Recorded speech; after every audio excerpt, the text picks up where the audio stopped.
Welcome back. Hello friends, तो कैसे हैं आप सब। अमित सर में आपका स्वागत है। तो आज हम पढ़ेंगे क्लास क्लास पढ़ेंगे क्लास 8 का पढ़ेंगे। क्या पढ़ेंगे? हिस्ट्री। क्या पढ़ेंगे? हिस्ट्री में पढ़ेंगे चैप्टर नंबर 1, प्रारंभिक कथन, कैसे, कब और कहाँ। चलिए क्लास को स्टार्ट करते हैं। तारीखें कितनी महत्वपूर्ण होती है, चलिए इसके बारे में जानते हैं। एक वक्त था जब इतिहासकार तारीखों के बाद जादू में ही खोए रहते थे। एक समय था जब इतिहासकार जो था तारीखों के जादू में ही खोए रहते थे। कब किस राजा की ताजपोशी हुई, यानी कि कब किस राजा का ताज हुआ, कब कौन सा युद्ध हुआ, इन्हीं तारीखों पर गर्मा गर्म बहसें चलती थी। इन्हीं दोनों पर जो है कि बहस चलती थी। आम समझ के हिसाब से इतिहास को तारीखों का पर्याय माना जाता था, उसका पर्याय माना जाता था। आपने भी लोगों को यह कहते हुए सुना होगा, इतिहास तो बहुत उबाऊ है भाई, इतिहास तो बहुत उबाऊ है, बस तारीखें रटते चले जाओ। बस इतिहास का जो तारीख है वो रटते चले जाओ, वो इतिहास उबाऊ है। क्या इतिहास के बारे में यह धारणा सही है? आप बताइए। इसमें कोई शक नहीं कि इतिहास अलग अलग समय पर आने वाले दबावों के बारे में ही होता है, यानी कि अलग अलग समय पर आने वाले जो बदलाव होता है या दबाव होता है उसके बारे में ही होता है। इसका संबंध इस बात से है कि अतीत में चीज़ें किस तरह की थी, मतलब कि इतिहास में कौन सी चीज़ें कैसी थी और उनमें क्या बदलाव आए हैं। जैसे ही हम अतीत और वर्तमान की तुलना करते हैं, हम समय का जिक्र करने लगते हैं। पहले कौन सा सामान कैसे बनता था, आज कैसे बनता है, यानी कि हम दोनों के बीच में तुलना करते हैं। हम पहले और बाद में की बातें करने लगते हैं। हम पहले जो हुआ था और बाद में जो हो रहा है उसकी बातें करने लगते हैं। रोज़मर्रा यानी कि डेली की ज़िंदगी में हम अपने आसपास की चीज़ों पर हमेशा ऐतिहासिक सवाल नहीं उठाते, यानी कि जो हम डेली यूज करते हैं उन पर हम ऐतिहासिक सवाल नहीं उठाते। हम चीज़ों को स्वाभाविक मानकर चलते हैं। ठीक, मानो जो कुछ हमें दिख रहा है वह हमेशा से ही ऐसा ही रहा है, ऐसा से ही रहा। जो हमें दिख रहा है वह पुरानों में भी, मतलब कि अतीत में भी वैसा ही हो। लेकिन हम सबके सामने कभी कभी अचंभे के क्षण आते हैं, मतलब आश्चर्य क्षण आ जाते हैं। कई बार हम उत्सुक हो जाते हैं और ऐसे सवाल पूछते हैं जो वाकई ऐतिहासिक होते हैं। किसी व्यक्ति को सड़क किनारे चाय के घूंट भरते देखकर आप इस बात पर हैरान हो सकते हैं कि चाय या कॉफ़ी पीने का चलन शुरू कब से हुआ होगा। जब हम सड़क के किनारे चलते हैं तो एक चाय वाला चाय बेचता है, उसको देखकर हम हैरान हो जाते हैं कि चाय वाला जो चाय पिलाता है उसका क्रियाकलाप कब से शुरू हुआ होगा, यह मन में सोचते हैं। रेलगाड़ी की खिड़की से बाहर झांककर देखते हुए आपके जहन में, यानी कि मन में, यह सवाल उठ सकता है कि रेलवे का निर्माण कब हुआ। रेलगाड़ी के आने से पहले लोग दूर दूर की यात्रा किस तरह कर पाते थे। रेलगाड़ी जब नहीं आया था उस समय दूर दूर का जो भ्रमण था वो कैसे करते थे। सुबह सुबह अखबार पढ़ते हुए आप यह जानने के लिए उत्सुक हो सकते हैं कि जिस ज़माने में अखबार नहीं छपते थे, उस समय जब अखबार नहीं छपते थे उस समय लोगों को चीज़ें की जानकारी कैसे मिलती थी। उस समय यदि अखबार नहीं छपते थे उस समय इसकी कोई भी चीज़, खबर की जानकारी कैसे पता चलता होगा। चित्र 1 देखिए, ब्राह्मण ब्रिटेनिया को शास्त्र भेंट कर रहे हैं। ब्राह्मण जो है ब्रिटेनिया को शास्त्र भेंट कर रहे हैं। ये देखिए, ये ब्राह्मण है, ये ब्रिटेनिया है, उसको शास्त्र भेंट कर रहे हैं। जेम्स रेनेल द्वारा तैयार किए गए पहले नक्शे का आवरण चित्र 1782 रॉबर्ट क्लाइव ने रेनेल को हिंदुस्तान के नक्शे तैयार करने का काम सौंपा था। हिंदुस्तान का जो वो अखबार था उसको काम करने का सौंपा था। भारत पर अंग्रेजी की विजय के समर्थक रेनेल को वर्चस्व स्थापित करने की प्रक्रिया में नक्शे तैयार करना बहुत महत्वपूर्ण लगता था। नक्शा तैयार करना, नक्शा बनाना बहुत इम्पोर्टेंट लगता था। इस तस्वीर में दिखाया गया है कि भारत के लोग स्वेच्छापूर्वक अपने प्राचीन पवित्र ग्रंथ ब्रिटिश सत्ता के प्रतीक ब्रिटानिया को सौंप रहे हैं। मानो वे उसे भारतीय संस्कृति की रक्षा के लिए लाने का आग्रह कर रहे हैं। भारतीय संस्कृति की जो रक्षा होता है उसको लाने का आग्रह कर रहा है। चित्र को ध्यान से देखें। यह चित्र किस प्रकार के उपनिवेशवाद का बोध कराता है। ये किस प्रकार का उपनिवेशवाद का बोध कराता है। ये चित्र ये हिंदुस्तान में छपा गया था। ये सारे ऐतिहासिक सवाल हमें समय के बारे में सोचने के लिए प्रेरित कर देते हैं। समय को हमेशा साल या महीनों के पैमाने पर ही नहीं देखा जा सकता है। समय को हमेशा साल या महीनों के पैमानों पर ही नहीं देखा जा सकता है। कई बार ऐसे प्रक्रियाओं के लिए कई तारीख तय करना वाकई गलत होता है, यानी कि कुछ गलत होता है जो एक लंबे समय तक चलती रहती है। भारत में लोगों ने अचानक एक दिन सुबह सवेरे चाय पीना शुरू नहीं कर दिया था। भारत में कई लोगों ने अचानक जो है कि एक दिन सुबह सवेरे चाय पीना शुरू नहीं कर दिया था। इसका स्वाद धीरे धीरे ही उनका जुबान पर चढ़ रहा था। इनका स्वाद जो है कि धीरे धीरे जब चढ़ रहा था तब उसने शुरू किया होगा। इस तरह की प्रक्रियाओं के लिए कोई स्पष्ट तिथि नहीं हो सकती। इसी तरह हम ब्रिटिश शासन की स्थापना के लिए भी कोई एक तिथि नहीं बता सकते। ब्रिटिश शासन की स्थापना के लिए भी कोई एक तिथि नहीं बता सकते। राष्ट्रीय आंदोलन किस दिन शुरू हुआ या अर्थव्यवस्था या समाज में किस दिन बदलाव आए यह बताना भी संभव नहीं है। ये सारी चीज़ें एक लंबे समय में घटती हैं। ऐसे में हम सिर्फ एक अवधि की ही बात कर सकते हैं। एक लगभग सही अवधि के बारे में बता सकते हैं। एक लगभग जो है कि हम लोग सही टाइम के बारे में हम बता सकते हैं। जब वे खास बदलाव दिखाई देने शुरू हुए होंगे, जब कुछ इम्पोर्टेंट सी चीज़ चेंजेज हुए होंगे, खास बदलाव हुए होंगे, तो फिर लोग इतिहास को तारीखों से जोड़ कर क्यों देखते हैं। इतिहास को जो कि डेट को जोड़ कर क्यों देखते हैं। इस जुड़ाव की एक वजह है। एक समय था जब युद्ध और बड़ी बड़ी घटनाओं के ब्यौरे को ही इतिहास माना जाता था। सिर्फ युद्ध को ही उसका जो घटना हुआ था उसका ही इतिहास माना जाता था। यह इतिहास राजा महाराजाओं और उनकी नीतियों के बारे में होता था। इतिहासकार यह लिखते थे कि कौन से साल राजा को ताज पहनाया गया, मतलब कि कौन से साल में राजा को ताज मुकुट पहनाया गया, किस साल उसका विवाह हुआ, मतलब कि किस वर्ष उसका जो है कि शादी हुआ, किस साल उसके घर में बच्चा पैदा हुआ, कौन से साल उसने कौन सी लड़ाई लड़ी, वह कब मरा और उसके बाद कब कौन सा शासक गद्दी पर बैठा। ये सब चीज़ इतिहासकार नोटिस करते थे। इस तरह की घटनाओं के लिए निश्चित तिथि बताई जा सकती है और इस तरह के इतिहासों में तिथियों का महत्व बना रहता है। तिथियों का महत्व जो कि बना रहता है। जैसा कि पिछले 2 साल की इतिहास की किताबों में आपने देखा है, अब इतिहासकार बहुत सारे दूसरे मुद्दों और दूसरे सवालों के बारे में भी लिखने लगे होंगे। मतलब कि दूसरा मुद्दा है और दूसरे सवाल का जवाब भी लिखने लगे हैं।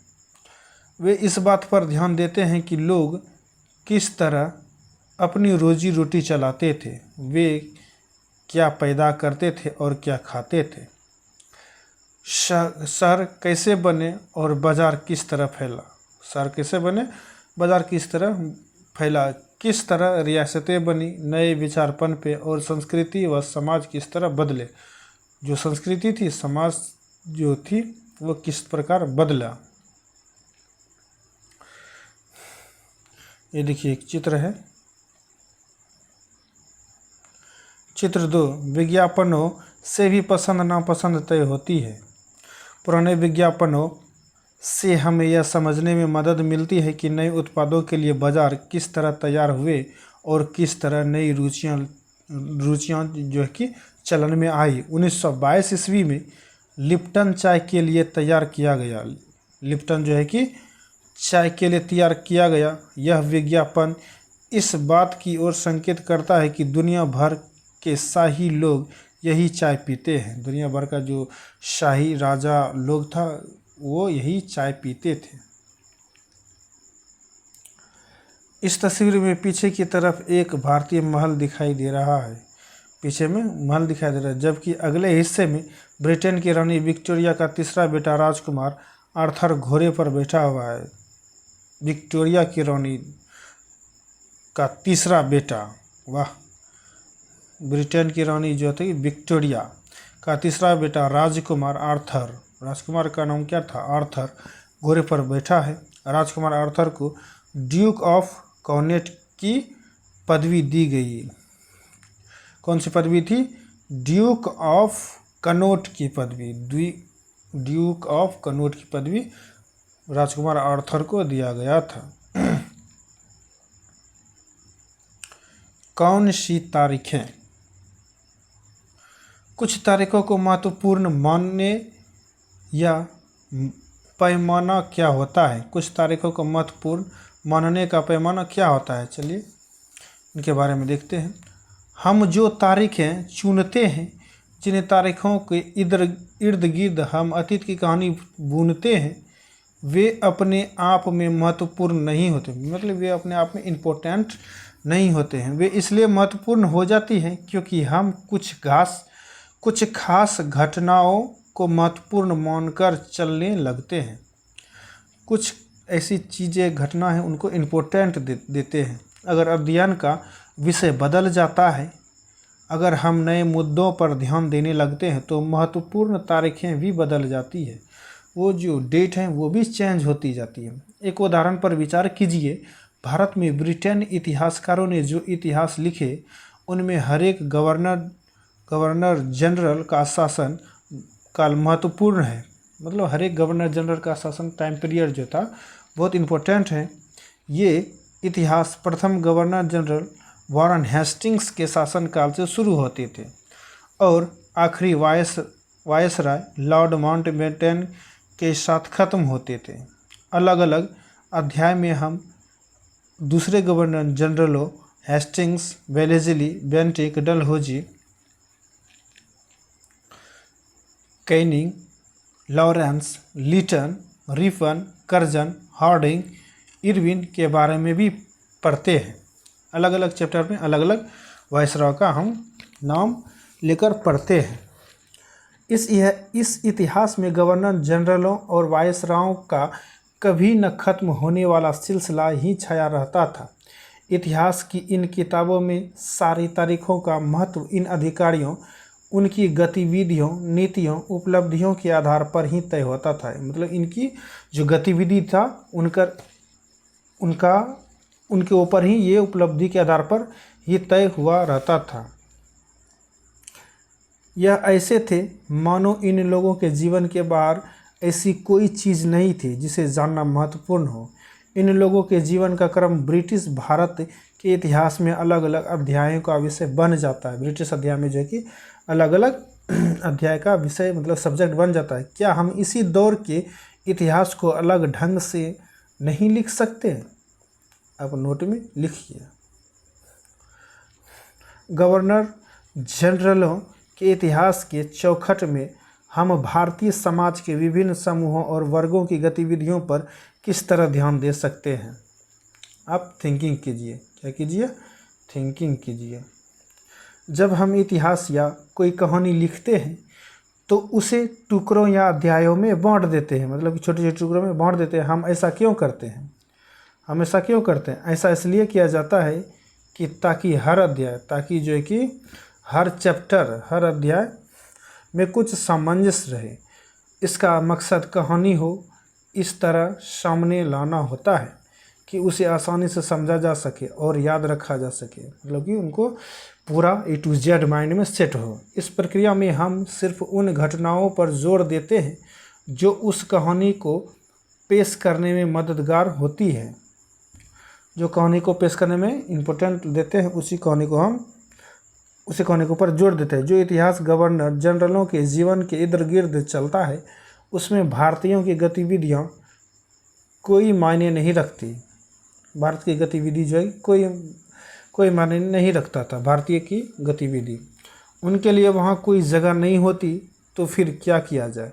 जाहिर है हम अपने इतिहास का एक अलग खाका बनाना पड़ेगा। इसका मतलब यह है कि अब तक जिन तिथियों को महत्व दिया जा रहा था वे महत्वपूर्ण नहीं रहेंगे। हमारे लिए नई तिथियां महत्वपूर्ण हो जाएगी। मतलब जब हमको मौका नहीं दिया जाएगा तो हम भी एक अलग से टीम का गठन करेंगे या तो एक नई तिथियां बनाएंगे, उस पर ही हम लोग अमल करेंगे। ये देखिए, वारन हेस्टिंग्स 1773 में पहले गवर्नर जनरल बने। इतिहास की किताबों में गवर्नर जनरलों के कारनामे, जीवनियों में उनकी गौरव गाथाओं और तस्वीरों में उनके भव्य व्यक्तित्व को उभरा जाता था। मतलब कि चित्र भी बनाते थे उनको अच्छी तरह दिखाकर।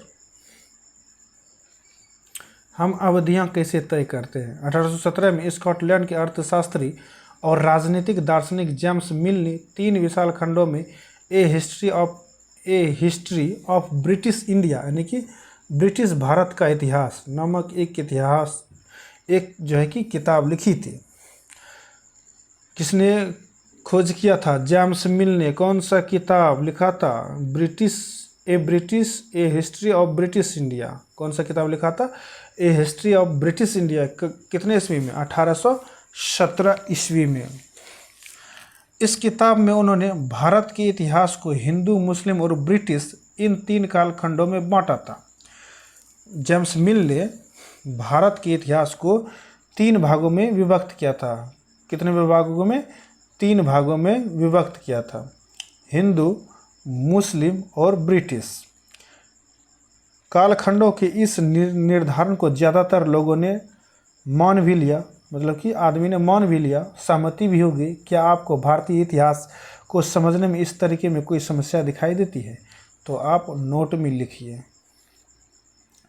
इतिहास को हम अलग अलग कालखंडों में बांटने की कोशिश क्यों करते हैं? इसका भी एक वजह है। हम एक दौर की खासियतों, उसके केंद्रीय तत्वों को पकड़ने की कोशिश करते हैं। उसका केंद्रीय तत्व जो है उनको हम कैच करने की कोशिश करते हैं। इसलिए ऐसे शब्द महत्वपूर्ण हो जाते हैं जिनके सारे हम समय को बांटते हैं। ये शब्द अतीत के बारे में हमारे विचारों को दर्शाते हैं, मतलब हमारे विचार जो है उनको दर्शाता है। वे हमें बताते हैं कि एक अवधि से दूसरे अवधि के बीच आए बदलावों को क्या महत्व होता है, क्या इम्पोर्टेंस होता है। ये मिल को लगता था, मतलब जेम्स मिल को लगता था कि सारे एशियाई समाज सभ्यता के मामले में यूरोप से पीछे है। इतिहास की उनकी समझदारी ये थी कि भारत में अंग्रेज़ों के आने से पहले यहाँ हिंदू और मुसलमान की तानाशाहों का ही राज चलता था। मतलब उनको अंग्रेज़ के आने से पहले जेम्स मिल को लगता था कि यहाँ हिंदू और मुसलमान ही रहते थे। यहाँ चारों ओर केवल धार्मिक बैर, जातिगत बंधनों और अंधविश्वासों का ही बोलबाला था। अंधविश्वास का ही बोलबाला था। गतिविधि, अपनी माँ या परिवार के किसी अन्य सदस्य से बात करके उनके जीवन के बारे में पता लगाइए। अब उनके जीवन को अलग अलग कालखंडों में बांटें और प्रत्येक अवधि के महत्वपूर्ण घटनाओं की सूची बनाएं। स्पष्ट करें कि आपने कालखंडों को किस तरह बनाया है। जेम्स मिल की राय में ब्रिटिश शासन जो है कि भारत को सभ्यता की राह पर ले जा सकता था। किसकी राय में?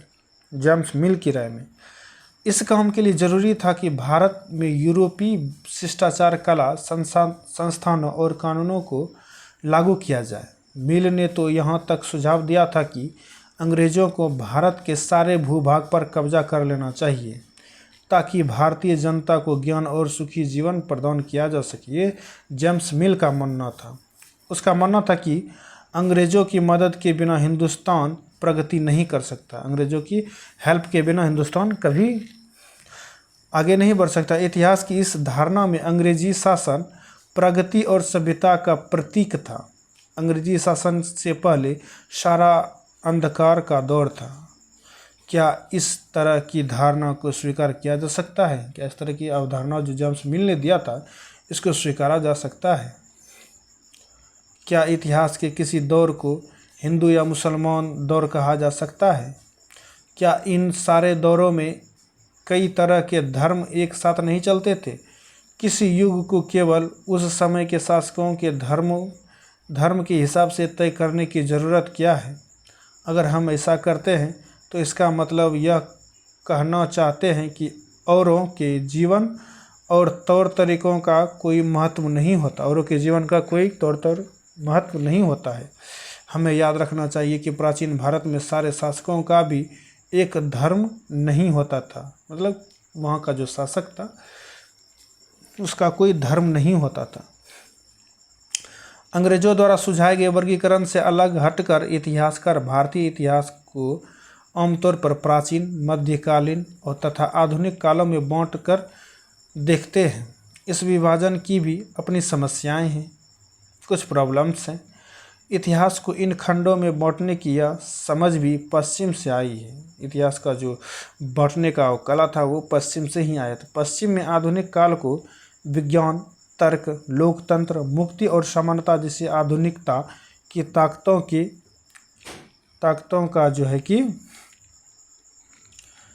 के विकास का युग माना जाता है। उनके लिए मध्यकालीन समाज वैसे समाज थे जहाँ आधुनिक समाज की ये विशेषताएं नहीं थी। मॉडर्न सोशल की ये विशेषताएं नहीं थी। क्या हम अपने अध्ययन के लिए आधुनिक काल की इस अवधारणा को बिना सोचे विचारे ऐसे ही अपना सकते हैं? जैसा कि आप इस किताब में देखेंगे, अंग्रेजों के शासन में लोगों के पास समानता, स्वतंत्रता या मुक्ति नहीं थी। ऐसी चीज नहीं थी। ना ही इसके आर्थिक विकास और प्रगति का दौर था। बहुत सारे इतिहासकार इस युग को औपनिवेशिक युग कहते हैं। इस युग को क्या कहते थे? औपनिवेशिक युग। चलिए औपनिवेशिक क्या होता है इसके बारे में जानते हैं। इस किताब में आप पढ़ेंगे कि किस तरह अंग्रेज़ों ने हमारे देश को जीता और स्थानीय नवाबों और राजाओं को दबाकर अपना शासन स्थापित किया। मतलब इस देश को हरा दिया और वहाँ का जो शासक था उसको अपने अंदर अधीन दबाकर शासन करता रहा। आप देखेंगे कि किस तरह उन्होंने अर्थव्यवस्था व समाज पर नियंत्रण स्थापित किया, अपने सारे खर्चों को निपटाने के लिए राजस्व वसूल किया, अपनी ज़रूरत की चीज़ों को सस्ती कीमत पर खरीदा, अपनी ज़रूरत का जो चीज़ था उनको सस्ते दाम पर खरीदा और बेचने के लिए महत्वपूर्ण फसलों की खेती कराई। उसको बेचने के लिए इम्पोर्टेंट जो फसल की खेती थी उनको किसानों को कहा उसको करने के लिए। और इन सारी कोशिशों के कारण क्या बदलाव आए, आप ये भी जानेंगे कि ब्रिटिश शासन के कारण यहाँ की मूल्य मान्यताओं और पसंद नापसंद, रीति रिवाज व तौर तरीके में क्या बदलाव आए। जब एक देश पर पूरे देश के दबदबे से इस तरह के राजनीतिक, आर्थिक, सामाजिक और सांस्कृतिक बदलाव आते हैं, राजनीतिक, आर्थिक और सांस्कृतिक जो है कि बदलाव आते हैं, तो इस प्रक्रिया को औपनिवेशीकरण कहा जाता है। क्या कहा जाता है? औपनिवेशीकरण कहला जाता है।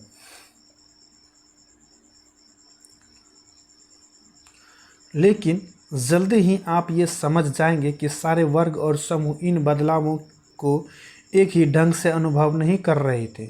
इसलिए इस किताब को हमारे अतीत यानी कि कई अतीतों पर केंद्रित नाम दिया गया है। हम किस तरह जानते हैं, चलिए इनके बारे में जानते हैं। भारतीय इतिहास के पिछले 250 साल का इतिहास लिखने के लिए इतिहासकार कौन से स्रोत का इस्तेमाल करते हैं? प्रशासन अभिलेख तैयार करता है। प्रशासन जो है कि अभिलेख तैयार करता है। अंग्रेजी शासन द्वारा तैयार किए गए सरकारी रिकॉर्ड इतिहासकारों का एक महत्वपूर्ण साधन होता है। उनका जो रिकॉर्ड होता है जो अंग्रेजी शासन करता था उस समय, वो फाइल में रिकॉर्ड कर कर रखते थे। वो जो रिकॉर्ड होता है वो प्रमुख साधन होता है इतिहासकार के लिए। अंग्रेज़ों की मान्यता थी कि चीज़ों का लिखना बहुत महत्वपूर्ण होता है। उनके लिए हर निर्देश, हर योजना, नीतिगत फैसले, सहमति, जांच को साफ साफ लिखना जरूरी था। जब को क्लीन वर्ड्स लिखता था, ऐसा करने के बाद चीज़ों का अच्छी तरह अध्ययन किया जा सकता था। चीज़ों का अच्छी तरह जो कि अध्ययन किया जा सकता और उन पर वाद विवाद किया जा सकता है। उन पर जो है कि वाद विवाद करते थे। इस समझदारी के चलते ज्ञापन, टिप्पणी और प्रतिवेदन पर आधारित शासन की संस्कृति पैदा हुई। देखिए, प्रतिवेदन पर आधारित शासन की संस्कृति मतलब कि कल्चरल पैदा हो गया था उस समय। अंग्रेज़ों को यह भी लगता था कि तमाम अहम दस्तावेज़ों और पत्रों को संभाल कर रखना ज़रूरी है। लिहाजा उन्होंने सभी शासकीय संस्थानों में अभिलेख कक्ष भी बनवा दिए थे। तहसील के दफ्तर, कलेक्टर, कमिश्नर के दफ्तर, तहसील के दफ्तर, कलेक्टर और कमिश्नर के दफ्तर, प्रांतीय सचिवालय, कचहरी, यानी सबके अपने रिकॉर्ड रूम होते थे। महत्वपूर्ण दस्तावेजों को बचा कर रखने के लिए अभिलेखागार यानी कि आर्काइव और संग्रहालय जैसे संस्थान भी बनाए गए थे। अंग्रेजों ने ये सब बनाया था उस समय। 19वीं सदी की शुरुआत में प्रशासन की एक शाखा से दूसरी शाखा के पास भेजे गए पत्रों और ज्ञापनों को आप आज भी अभिलेखागार में देख सकते हैं, यानी कि म्यूजियम में देख सकते हैं। वहां आप जिला अधिकारियों द्वारा तैयार किए गए नोट्स और रिपोर्ट पढ़ सकते हैं। उस समय जिला अधिकारी कौन से नोट्स रखते थे और कौन से अभिलेख रखते थे वो भी पढ़ सकते हैं। या ऊपर बैठे अफसरों द्वारा प्रांतीय अधिकारियों को भेजे गए निर्देश और सुझाव देख सकते हैं। 19वीं सदी के शुरुआती साल में इन दस्तावेजों को सावधानीपूर्वक नकलें जो कि बनाई जाती थी। सावधानीपूर्वक नकल जो बनाया जाता था, ये देखिए किला है।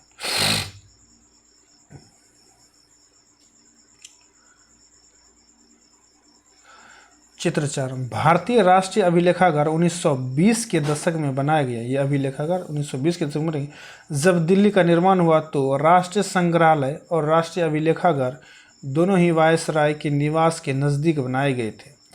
इससे पता चलता है कि अंग्रेज़ों की सोच में इन संस्थानों का कितना भी गहरा महत्व था, कितना भारी गहरा जो है कि महत्व, इम्पोर्टेंस दिया था उन्होंने, अंग्रेज़ों ने।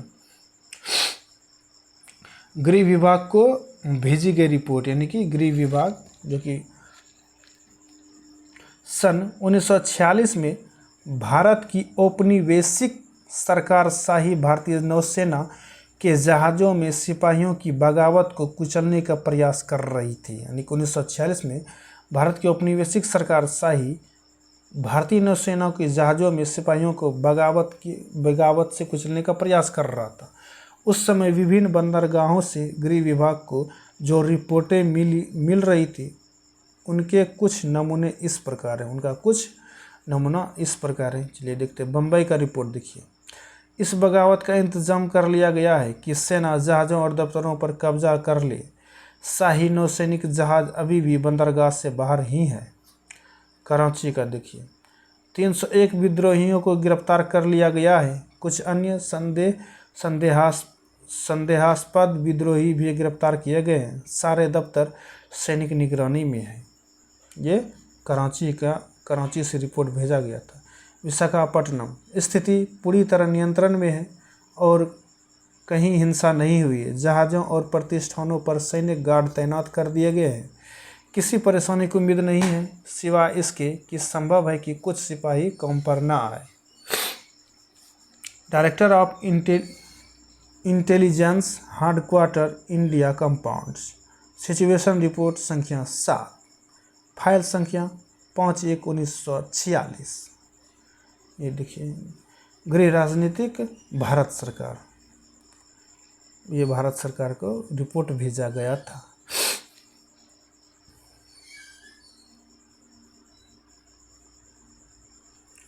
उन्हें खुशनवीसी के माहिर लिखते थे, उन्हें खुशनवीसी के माहिर लिखते थे। खुशनवीसी या सुलेखनवीसी, सुलेखनवीस ऐसे लोग होते हैं जो बहुत सुंदर ढंग से चीज़ें लिखते हैं। खुशनवीसी या सुलेखनवीस ऐसे होते हैं जो बहुत सुंदर से चित्र को लिखते हैं या कहानी को लिखते हैं। 19वीं सदी के मध्य तक छपाई तकनीक भी फैलने लगी। इस तकनीक के सहारे अब प्रत्येक सरकारी विभाग की कार्रवाइयों के दस्तावेजों की कई कई प्रतियां बनाई जाने लगी, कई कई कॉपी भी बनाए जाने लगे। सर्वेक्षण का बढ़ता महत्व। औपनिवेशिक शासन के दौरान सर्वेक्षण का चलन भी महत्वपूर्ण होता गया। सर्वेक्षण का चलन भी बहुत इम्पोर्टेंट होता गया। अंग्रेजों का विश्वास था कि किसी देश पर अच्छी तरह शासन चलाने के लिए उसको सही ढंग से जानना जरूरी होता है। यदि किसी के शासन को चलाएंगे तो उनको अच्छी तरह से चलाना चाहिए। 19वीं सदी की शुरुआत तक पूरे देश का नक्शा तैयार करने के लिए बड़े बड़े सर्वेक्षण किए जाने लगे। 19वीं सदी की शुरुआत में पूरे देश का नक्शा जो है कि बड़े सर्वेक्षण के साथ किए जाने लगे। गांवों में राजस्व सर्वेक्षण किए गए। इन सर्वेक्षणों में धरती की सतह, मिट्टी की गुणवत्ता, वहां मिलने वाले पेड़ पौधे और जीव जंतुओं तथा स्थानीय इतिहासों व फसलों को पता लगाया जाता था। अंग्रेजों की राय में किसी इलाके का शासन चलाने के लिए इन सारी बातों का जानना जरूरी था। इन सभी बातों का जानना बहुत ज़रूरी था।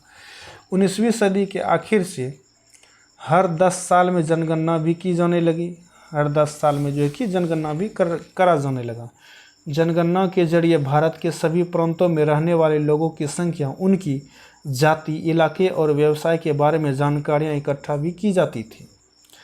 इसके अलावा वनस्पतिक सर्वेक्षण, प्राणी वैज्ञानिक सर्वेक्षण, पुरातात्विक सर्वेक्षण, मानवशास्त्रीय सर्वेक्षण, वन सर्वेक्षण आदि कई दूसरे सर्वेक्षण भी किए जाते थे। मतलब कि सभी प्रकार के सर्वेक्षण किए जाते थे उस समय। अधिकृत रिकॉर्ड से क्या पता नहीं चलता? अधिकृत रिकॉर्ड से क्या क्या आप लोगों को पता नहीं चलता? चलिए देखते हैं। रिकॉर्ड्स के इस विशाल भंडार से हम बहुत कुछ पता लगा सकते हैं, फिर भी इस बात को नज़रअंदाज नहीं किया जा सकता है कि ये सारे सरकारी रिकॉर्ड हैं, कि ये सारे सरकारी रिकॉर्ड हैं।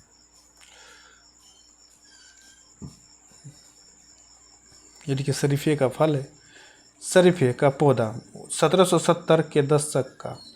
अंग्रेजों द्वारा बनाए गए वनस्पतिक उद्यान और प्राकृतिक इतिहास के संग्रहालयों में विभिन्न पौधे के नमूने और उनसे संबंधित जानकारी इकट्ठा की जाती थी। इन नमूनों का चित्र स्थानीय कलाकारों से बनवाए जाते थे। अब इतिहासकार इस बात पर ध्यान दे रहे हैं कि इस तरह की जानकारी किस तरह इकट्ठा की जाती थी और इससे उपनिवेशवाद के बारे में क्या पता चलता है। आर्कियोलॉजिस्ट ये पता करते हैं। चित्र 6, बंगाल में मानचित्रण और सर्वेक्षण कार्य चल रहा है। बंगाल में मानचित्र और सर्वेक्षण का कार्य चल रहा है। जेम्स प्रिंसेप द्वारा बनाई गई तस्वीर 1832 में जेम्स प्रिंसेप ने बनाया था ये तस्वीर। ध्यान से देखिए कि सर्वेक्षण में इस्तेमाल होने वाले सारे उपकरणों को चित्र के अलग हिस्से में दिखाया गया है। सारा उपकरण सभी अलग हिस्से में दिखाया गया है। चित्रकार इस परियोजना के वैज्ञानिक स्वरूप को खास तौर से जोर देना चाहता है।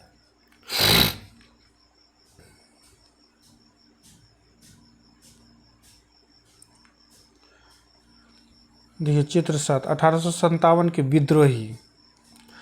तस्वीरों को भी बहुत ध्यान से देखना चाहिए। ये देखिए विद्रोही सब कैसे थे, उनमें हमें चित्रकार की सोच पता चलती है। 1857 के विद्रोह के बाद अंग्रेजों द्वारा तैयार की गई सचित्र पुस्तकों में यह तस्वीर कई जगह दिखाई देती है। ये क्रांति 1857 की क्रांति की तस्वीरें कई जगह दिखाई देती है। इस तस्वीरों के नीचे लिखा होता था, बागी सिपाही लूट खसोट में लगे हुए हैं। अंग्रेजों की नज़र में विद्रोही जनता लालची, दुष्ट और बेरहमी थी। इस विद्रोह के बारे में आप अध्याय 5 में पढ़ेंगे, यानी कि क्लास चैप्टर यानी कि 5 में पढ़ेंगे। क्लास 8 के चैप्टर 5 में पढ़ेंगे। इनसे हमें यही पता चलता है कि सरकारी अफसर क्या सोचते थे, उनकी दिलचस्पी किन चीज़ों में थी और वाद के लिए वे किन चीज़ों को बनाए रखना चाहते थे, उनके बाद के लिए वो किस चीज़ का बचाए रखना चाहता था। इन रिकॉर्ड से हमें यह समझने में हमेशा मदद नहीं मिलती कि देश के दूसरे लोग क्या महसूस करते थे और उनकी कार्रवाइयों की क्या वजह थी। इन बातों को जानने के लिए हमें कहीं और देखना होगा। ये चीज़ जानने के लिए हमको कहीं और देखना होगा। जब हम ऐसे दूसरे स्रोतों की तलाश में निकलते हैं तो उनकी भी कोई कमी नहीं रहती, उनका भी कोई कमी नहीं रहता, लेकिन सरकारी रिकॉर्ड्स के मुकाबले उन्हें ढूंढना ज़रा मुश्किल साबित होता है। इस लिहाज में लोगों की डायरियाँ, तीर्थ यात्राओं और यात्रियों के संस्मरण, महत्वपूर्ण लोगों की आत्मकथाएं और स्थानीय बाज़ारों में बिकने वाली लोकप्रिय पुस्तकें महत्वपूर्ण हो जाती हैं। वो बाज़ार में जो वो बिकते हैं वो सारे इम्पोर्टेंट हो जाते हैं। जैसे जैसे छपाई की तकनीक फैली, अखबार छपने लगे और विभिन्न मुद्दों पर जनता में बहस भी होने लगी। कई सारे मुद्दे पर जनता में भी बहस होता था, आजकल भी होता है। नेताओं और सुधारकों ने अपने विचारों को फैलने के लिए लिखा, कवियों और उपन्यासकारों ने अपनी भावनाओं को व्यक्त करने के लिए लिखा, लेकिन ये सारे स्रोत उन लोगों ने रचे हैं जो पढ़ना लिखना जानते थे। ये सारे स्रोत जो पढ़ना लिखना जानते थे वो ही इनको छापते थे। इनसे हम यह पता नहीं लगा सकते कि आदिवासी और किसान, खदानों में काम करने वाले मजदूर या सड़कों पर ज़िंदगी गुजारने वाले गरीब किस तरह अनुभव गुजर कर रहे थे। ये हम नहीं जान सकते, क्योंकि जो जानता ही नहीं था लिखने के लिए वो अनुभव कैसे बता सकता है। वो सिर्फ आदमी को बताएगा ही, वो लिखेगा तो नहीं ना। अगर हम थोड़ी और कोशिश करें तो इस बारे में हम जान सकते हैं। जैसे जैसे आप इस किताब में आगे पढ़ेंगे आपको यह बात समझ में आने लगेगी। जैसे जैसे किताब को हम पढ़ेंगे वैसे वैसे जानकारी हमको मिलती जाएगी। इंसानों के खाने के लायक नहीं है। देखिए कौन कौन सी चीज़ हमें अखबार में मिलता है। अखबारों से देश के विभिन्न विभागों में चल रहे आंदोलनों का पता चलता है।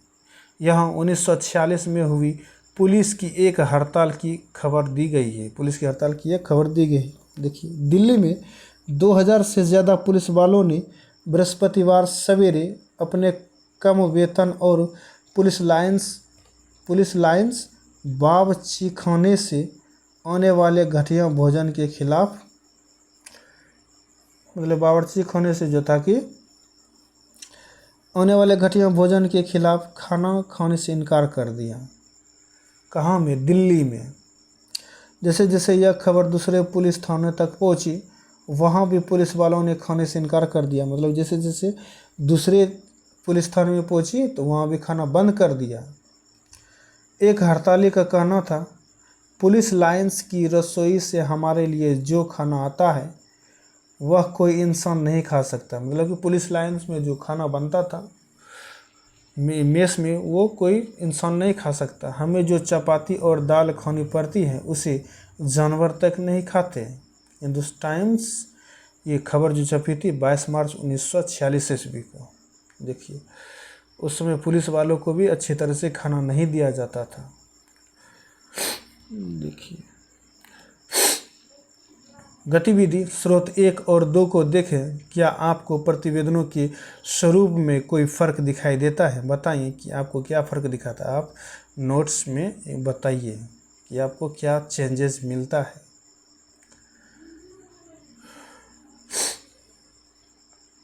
चलिए आप क्वेश्चन को बनाइएगा, सही और गलत बताइए। जेम्स मिल ने भारतीय इतिहास को हिंदू, मुस्लिम और ईसाई 3 कालखंडों में बांट दिया था? नहीं, उसने हिंदू, मुस्लिम और ब्रिटिश में बांटा था। किस में बांटा था?